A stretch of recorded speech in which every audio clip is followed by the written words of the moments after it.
sponsor na malaki rin ang nagwakwak sa'yo, no? Huwag mong sabihin na kaya ka umalis dahil may nakita kang something o ano man. Ang dami na daw po niyang problema. Huwag na daw po makisausap. So, yung masasabi ko naman po ay, hindi na po ako dadagdag sa problema mo. Ate pong mga kalingap, project na apartment type na bahay po. Yan. Today is Monday.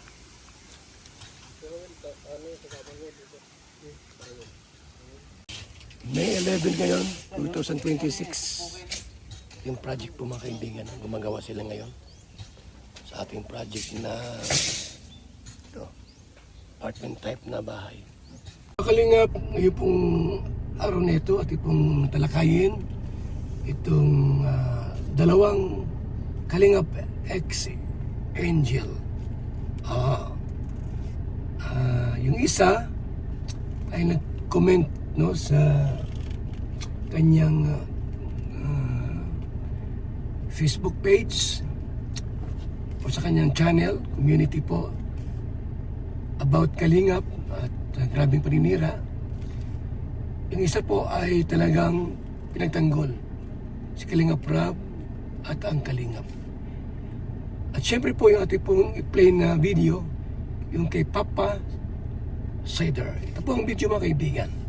Eto, napakainit at mainit-init at nakakapaso na naman na balita na to, mga kalingap. Siyempre, muling magbabalik na naman si Papa Shider upang magatid na naman ng kakaibang news, update, balita sa inyo lahat, mga kalingap. Eto na nga guys, no, nagsalita at parang nagalit po itong si Kuya Rab Matubang.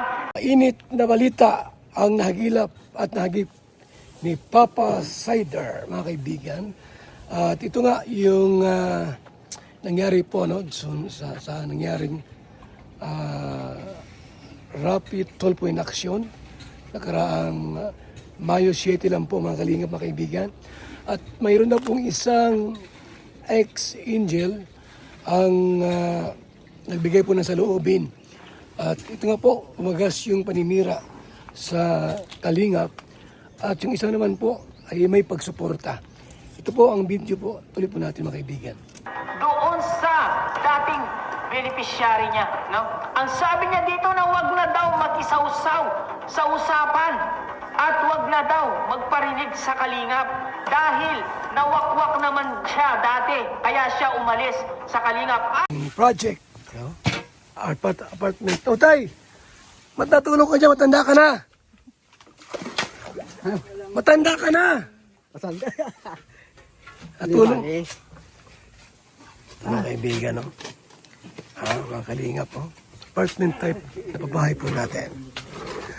At yan, para sa ating mga scholars. So mga kalingap, mga kaibigan, sino itong Kalingap Angels po na pinagsabihan ni Kalingap Rab? Sino po? Ito ang ating videong mapapanood. Ang sponsor na malaki rin ang nagwakwak sa'yo, no? Huwag mong sabihin na kaya ka umalis dahil may nakita kang something o ano man. Ang dami na daw po niyang problema. Huwag na daw po makisausap. So, yung masasabi ko naman po ay, hindi na po ako dadagdag sa problema. Si Erica ang tinutukoy, no? Kasi nag-comment po si Erica po kung ano-anong komento at pinost niya po sa kanyang community, sa Kikay Vlogs, na isa rin pong panghuhusga at paninira po sa team Kalingap. Kaya sabi ni Kalingap, huwag ka nang makisawsaw, Erica. Huwag na. Ha? Marami ng problema ang Kalingap, makikisawsaw ka pa. Parang ganun po ang mensahe ni Kalingap Rab kay Erica. At Medit Basilon guys, pinagtanggol po ang Kalingap. Grabe, proud na proud ako sa'yo, Medit Basilon. Iba ka talaga, no? Talagang hindi mo talaga iniwan ang Kalingap. Kahit wala ka na sa Kalingap, pero pusong Kalingap ka pa rin. Guys, tara guys, panoorin natin. Guys, may mapapahiya po dito. Sino kaya ang mapapahiya na to? Panoorin natin guys. Siyempre, kung bago ka pa lamang sa ating YouTube channel, huwag kalimutan mag-like, mag-share, mag-subscribe. Pahit na notification bell button para updated kayo sa mga ilalabas natin reaction video mga kalingap. At siyempre guys, huwag kalimutan suportahan ng Magamang Matubang, Kuya Balsan sa Matubang ating Edda Vlogs, Kalingap Rab, Kalingap Team, siyempre Kalingap Reactor guys, Papa Shider TV guys.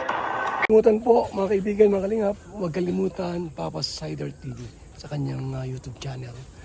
So yan po ang ating ginagawa ngayon. Tuloy po ang ating pong pagpapagawa po ng apartment type na bahay para sa mga scholars po natin na ating tutulungan. Mga kaibigan. Ito ang video pa. Ha? Kasi may mga nagme-message sa akin doon. Tapos totoo yung may mga magsusunsun talaga sa'yo na umalis ka na dyan kasi kung hindi ka alis dyan, hindi ka na namin sasuportahan. Siguro kung maibabalik ko yung panahon, sarap pala mas nakinig ako, sarap pala hindi ako. About naman sa post na Erica, nako, kung ako sa'yo Erica, huwag ka nang makisawsaw dito. Kasi alam din naman ng lahat kung bakit ka umalis. Dahil isa ka rin sa mga nawakwak. Diba? May isang sponsor na malaki rin ang nagwakwak sa'yo. No? Huwag mong sabihin na kaya ka umalis dahil may nakita kang something o ano man. Nawakwak ka.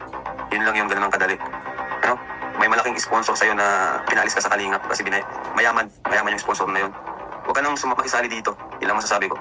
Advice po ni Kalingap Rab kay Erica, huwag ka nang makisali pa. Yun po ay salitang may dalang pag-iingat. Pero huwag ka nang madamay sa mga usapin, mga issues, huwag ka nang makikisawsaw pa. Kung may problema mong nakita, abay, huwag ka nang makialam. Huwag ka nang makisawsaw. Ang ginawa ni Erica mga kaibigan, ang dami niyang mga sinabi po sa kanyang comment na hindi po kaaya-ayat, hindi po maganda. So, advice ni Kalingap Rab kay Erica, huwag ka nang makikisawsaw. Huwag ka nang makikialam, makikisama.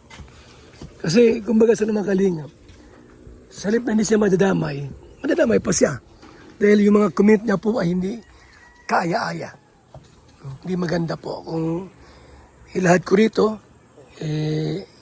actually po, pang ilang video ko na po yon kay Erica. At doon ay sinabi ko po, yung mga bagay pong sinabi ni Erica, talagang hindi maganda po. Against Kalingap. Bakit tingnan naman si Joy, si Carla, si Dara. Lahat yan gumaan sa pagka-viral, pagkaangat. Hindi minsan, hindi sila nagpawakwak. Yan o. Nagawa po. Hollow blocks. Nagbigay po ng halimbawa ng mga Kalingap Angels. At si Carla, si Joy, dumaan sa pagka-viral pero di sila nawakwak. Hanggang ngayon po, magandang buhay nila. Nila Carla, nila Joy, tuloy po sa pag-aaral. At meron na sila mga bagong mga bahay po sa Daet. Ito mga Kalingap Angels. Marami nang gusto magwakwak dyan sa mga yan. Pero grabe, ang kanilang suporta po sa Kalingap. Hindi sila nawakwak. Ito si Joy po, ang daming mga sponsors na kumausap na umalis po sa Kalingap. Pero si Joy po ay nanatiling loyal sa Kalingap mga kaibigan. Sapagkat alam nila na ang Kalingap ang tumulong sa kanila mga kaibigan. Alam nila na ang Kalingap ang tumulong sa kanila. Kaya grabe ang kanilang suporta sa team Kalingap like Joy, Carla at iba pa mga kaibigan. Huwag ka nang mag-reason na kung ano-ano na kunwari ka pang nakita kung ano-ano. Nawakwak nga ni. Kaya payo ko sa'yo, huwag ka nang makisawsaw dito. Binati ko po siya ng happy birthday and gusto niyo po ba malaman kung ano yung laman ng message? Para kasi mawala yung confusion na ano kaya yung na-realize ko, ano kaya yung sinasabi ko na tama si Kuya Rab. Gusto niyo po ba i-share ko yan sa inyo?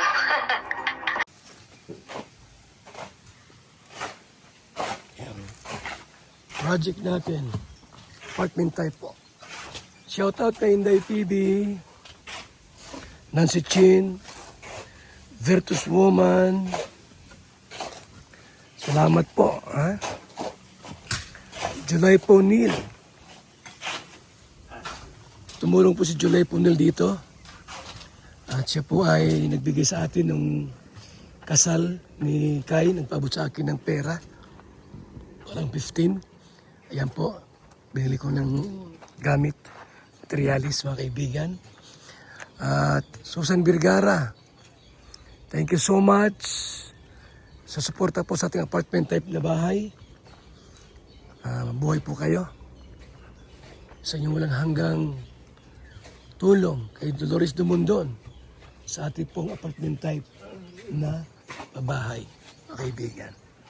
Ang ating pong reaction video po na ginawa ni Papa Sider, no? Mga mensahe ni Kalingap Rab kay Erica at mensahe po ni Midit kay Kalingap Rab sa ating Kalingap.